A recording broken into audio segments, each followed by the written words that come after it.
حضرت عبداللہ ابن عمر رضی اللہ تعالیٰ عنہما فرماتے ہیں 5 راتیں ایسی ہیں جن میں دعا کبھی رد نہیں ہوتی. ایک لیلۃ الجمعہ تھی، ایک جمعہ کی رات ہے. یہ گزشتہ رات جو گزر چکی ہے، جمعرات کا دن ہوتا ہے، اگلا دن جمعے کا ہوتا ہے، اس میں درمیان میں جو رات آتی ہے اس کو لیلۃ الجمعہ کہا جاتا ہے. جمعہ کی رات فرمایا اس میں دعا رد نہیں ہوتی. اول لیلۃ من رجب، دوسری رات فرمایا رجب کی جب پہلی رات آتی ہے اس میں جو دعا کی جائے وہ بھی قبول ہوتی ہے. لیلۃ النصف من شعبان، تیسری وہ رات ہے جو نصف شعبان کی رات ہے، جس کو شب برات کہا جاتا ہے. اس رات میں جو دعا کی جائے وہ بھی رد نہیں ہوتی.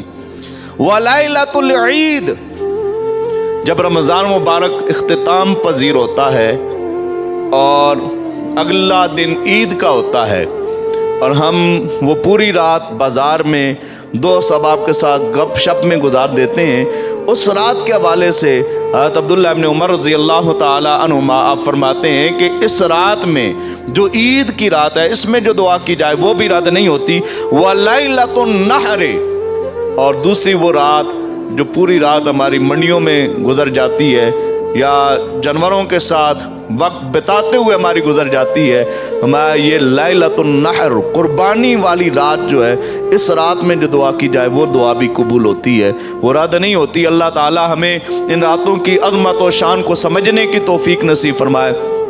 خصوصاً یہ نصف شعبان کی جو رات ہے، اس رات میں اللہ تعالی ہم سے جتنا ہو سکتا ہے ہمیں عبادت کرنے کی توفیق نصیب فرمائے اور اپنے گناہوں کی بخشش طلب کرنے کی توفیق عطا فرمائے.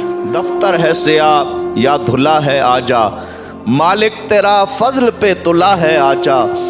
مایوس نہ ہو کثرت عصیاں کے سبب، دروازہ مغفرت کھلا ہے آجا.